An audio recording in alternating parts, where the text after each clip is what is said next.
tous, aujourd'hui, alors on va réparer quand même, mais on va pas parler de la réparation en elle-même, parce que c'est quelque chose qu'on a déjà vu. Donc on va travailler sur un XS Max qui a donc un problème de Face ID, la caméra TrueDepth, donc le dot projecteur, on en a déjà parlé. Là en fait je voulais pas spécialement vous parler de la réparation en elle-même, mais du matériel que j'utilise pour cette réparation-là. Et comme je sais que dans les gens qui regardent, j'ai pas mal de professionnels qui en réparent aussi, qui en font. Et je voulais un petit peu parler des centreurs, les centreurs du dot projecteur. Donc on utilise, j'ai le Kianli, j'ai le Xcun, je sais même pas exactement comment on dit, et j'ai aussi le Mahant. Et en fait je voulais voilà, un petit peu partager avec vous mon expérience d'utilisation des trois modèles différents et lequel je trouve le meilleur et pourquoi. Donc voilà, aujourd'hui on va parler de ça. Je vais faire ma réparation quand même et au moment de centrer le dot projecteur, donc je travaillerai aujourd'hui donc avec le Mahant que j'ai maintenant depuis quelques semaines, quelques mois. Et en fait, je trouve que pour moi, c'est le meilleur. Parce qu'en fait, si on veut, donc on verra tout ça après en détail sous microscope. Mais c'est tous les autres que j'ai pu essayer. En fait, ils recentrent le dot projecteur sur le prisme. Mais en fait, ils les recentrent exactement bien centrés. Et il y a certains, des fois qu'on a déjà vu, qui ne sont pas bien centrés. Mais comme ils ont été calibrés un peu décentrés, ils fonctionnent très bien comme ça. Donc, avec ces centreurs-là, on va les recentrer bien comme il faut l'un à l'autre. Mais du coup, on va avoir du mal à paramétrer le Face ID, à le régler. Des fois, on va être obligé d'incliner un petit peu le téléphone sur le côté pour pouvoir avoir l'accroche du réglage du visage. Et voilà, tout ça, c'est à cause, entre guillemets, des centreurs qui vont vraiment centrer l'un par rapport à l'autre, peu importe comment ils étaient avant. Que avec ce modèle-là, avec le Mahant, ce qui va se passer en fait, c'est que on va venir, avant de faire la réparation, on va venir prendre en mémoire la façon dont sont centrés le dot et le prisme. Et en fait, on va venir les remettre comme ils étaient à l'identique avant qu'on les retire. Donc si jamais ils ont été calibrés un petit peu décentrés, ben en fait, on va les remettre un petit peu décentrés. Donc voilà, c'est là le gros avantage de celui-ci. En fait, il va garder en mémoire la façon dont il était avant que vous le démontiez. Donc forcément, quand vous allez le remonter, vous allez le remettre de la même façon que vous l'aviez démonté. Donc depuis que j'utilise celui-ci, je n'ai plus eu de problème de calibration et de centrage du dot sur le prisme. Donc voilà, je vais démonter, je vais faire ma réparation et puis je vais bouger la caméra pour essayer de bien vous montrer donc le démontage et le centrage avec donc le Mahant. Voilà, Kianli, Xcun ou JC, voilà, c'est pareil. Et voilà, le Mahant que je trouve pour moi est le meilleur. Donc je vais commencer à démonter ça. Là je pense que c'est pas la peine de parler 107 ans. Hop, Face ID. Hop. Donc Face ID a été désactivé. Un problème avec la caméra TrueDepth a été détecté. Donc voilà, je ne peux pas... la lumière. Hop. On va baisser la luminosité peut-être. Ou la monter, je ne sais pas. Non, la baisser, c'est très bien. Voilà, là je suis dans le Face ID, je ne peux pas configurer le Face ID. Et là en haut, j'ai le petit message. Donc le problème a été détecté avec la caméra TrueDepth. Face ID a été désactivé. Donc je vais démonter ça, sortir mon dot projecteur, faire mon travail et un petit peu m'attarder sur la façon dont fonctionne ce petit centreur. Allez, on démonte ça et on se retrouve tout de suite. Voilà, donc j'ai sorti mon module. Hop, on va essayer de vous montrer ça. Donc, on a notre centreur qui est là. Je vais mettre l'embout pour l'iPhone du X au 12. On en a un autre dans la boîte pour XR et 11. Je viens donc mettre mon module de dot projector. Voilà. Et donc la particularité se joue ici. Ici, j'ai deux parties qui vont venir s'aimanter et se mettre ici sur les côtés. Donc je desserre ici, et donc en fait, je ne sais pas si vous voyez, voilà, j'ai desserré, donc ici, là, ça bouge. Je peux le régler comme ça. Pareil pour l'autre côté, je le desserre et je peux le bouger. Et donc je vais venir le placer ici, en butée. Pareil, celui-ci ici, en butée. Et donc après, plus qu'à repousser les deux centreurs ici. Voilà. Voilà. Donc là, il est bien. Une fois qu'il est bien mis, qu'ils sont bien embutés les deux, qu'ils m'ont bien pincé mon dot au milieu, je les resserre. Hop, je le resserre aussi. Voilà. Donc là, en fait, le centreur, il m'a bien pris, je ne sais pas si on va réussir à le voir, il m'a bien pris le dot. Et donc maintenant, je peux retirer les deux parties. Je peux récupérer mon dot et donc venir travailler dessus. Et après, quand je vais le remettre, je suis sûr qu'il sera à la bonne place parce qu'il sera bien centré comme il l'était auparavant. Voilà, donc là, je vais faire ma réparation. Je vais peut-être pas beaucoup discuter pendant ma réparation, histoire de ne pas perdre trop de temps. Et puis, on se retrouvera à la fin pour revenir le replacer. Allez, c'est parti. Voilà, aussi, je voulais vous parler, donc, là, on est chez JC, le Pro 1000S. On a un nouveau module, bon, il est pareil, nouveau, il n'est pas tout nouveau, il est sorti il y a peut-être quelques mois. Qui a quand même un bel avantage, c'est que vous avez un petit support ici pour pouvoir lire le socket du dot. Si vous avez votre nappe qui est coupée au moment où vous allez le retirer, et on a besoin de lire les données, d'ailleurs on va faire le test de suite. Alors hop, on le branche, je ne vais pas regarder mais bon, enfin je suis quasi sûr de mon diagnostic. Donc le module est détecté, c'est parfait, on va le checker. Ok, donc oui, on est bien... Hop, on va essayer de vous montrer ça. Donc on a Chip Fuse, please replace IC. Et donc on a les 4 LED, S, B, D et A, anormal, anormal, anormal, anormal. Donc on va remplacer ça. Déjà on doit lire notre numéro de série. On va le sauver. On va l'appeler XS. Je suis à l'envers, je ne sais même pas si j'écris bien. Hop, XS Max. XS Max, hop, confirme, ok, donc on l'a bien enregistré, c'est parfait. Donc là ma nappe n'était pas coupée, donc j'ai pu lire quand même les numéros de série qui sont à l'intérieur.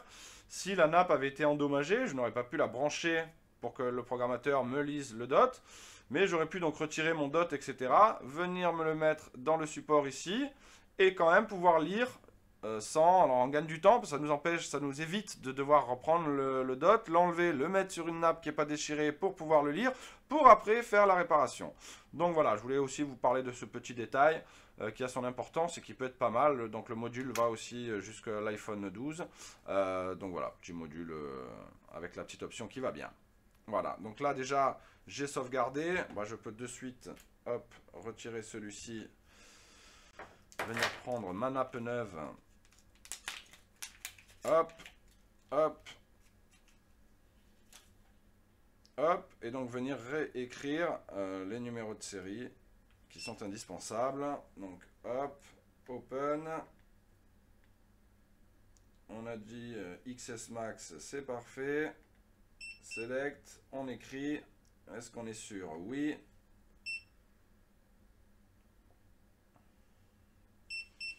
Allez, parfait, donc c'est écrit. Hop, maintenant j'ai plus qu'à faire le travail qu'on a déjà vu dans une vidéo précédente, mais c'est pas grave, on le refait, et puis on se retrouve après pour le recentrage du prisme avec le dot.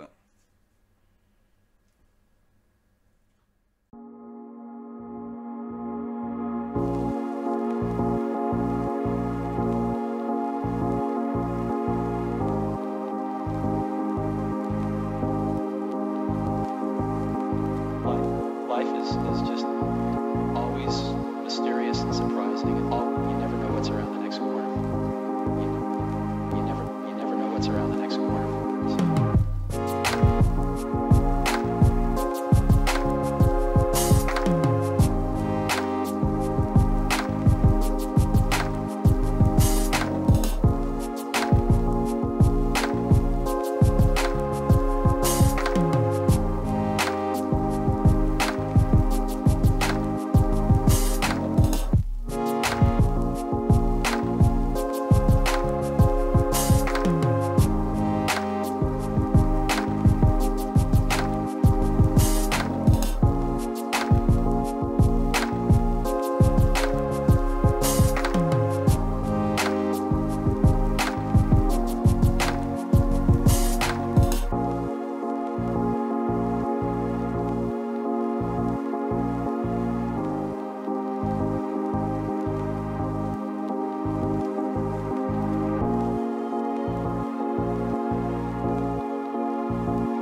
Voilà, donc on va dire le travail a été fait, on a copié les numéros, on a changé le dot de nappe, etc.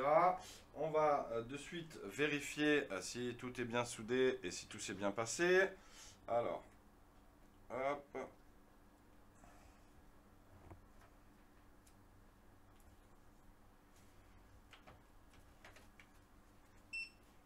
Ok, module détecté, hop. Normal, normal, normal, FPC function is normal, donc du coup, tout est normal. Donc, on va pouvoir maintenant le remettre sur notre centreur, et on va pouvoir donc vous montrer le centreur. Donc, hop, je le reprends, il est ici. Donc, on a toujours nos marques de tout à l'heure. Donc, hop, hop, je viens chercher mon module, que je remets en place. Voilà.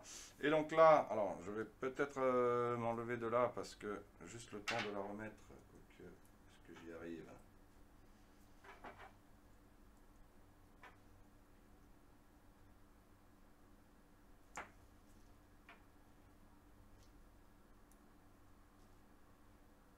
Alors bon, elle a l'air d'être en place.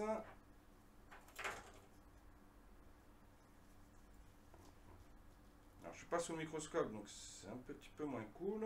Ok, donc là, elle a l'air déjà pas trop mal, on va dire. On l'a approché. Ça veut bien faire la netteté. Voilà. Elle est un peu, pas trop mal, mais bon, je sais qu'on n'est pas bien. Donc maintenant, je vais venir mettre mon centreur, que je vais venir pousser ici au maximum. Hop, je vais venir mettre lui ici, qui va venir pareil, donc me pousser mon projecteur en dessous. Hop, hop, hop. Hop, hop, hop. Voilà. Et donc là, je suis sûr que mon Face ID est comme il était quand il est arrivé, avant que je l'enlève. Donc là, ben, je vais le coller pour le fixer comme ça. J'en enlève un. Je vais mettre ma colle. Je vais attendre un petit peu que ça sèche. Je vais le remettre. Je vais enlever le deuxième. Je vais mettre la colle et je vais attendre que ça sèche. Donc voilà, je vais faire ça et puis on se retrouve pour la suite. Voilà, donc on se retrouve sous le microscope.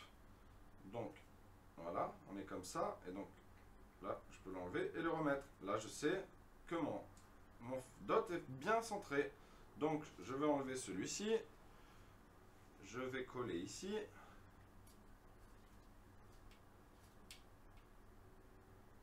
Voilà, on va se mettre un petit point de colle.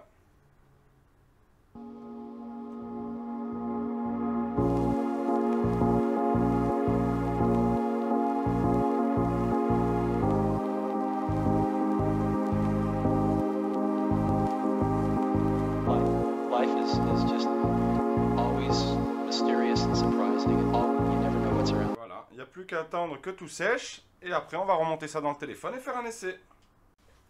Allez, on finit de remonter gentiment. On va faire un premier test.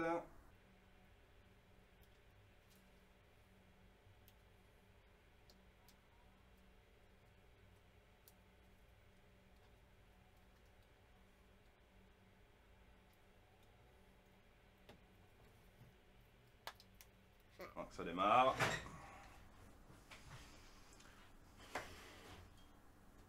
Alors, hop, hop. Est-ce que vous voyez l'écran un petit peu? Hop, parfait. Alors, réglage Face ID et code. Hop, configurer Face ID. Voilà. Hop.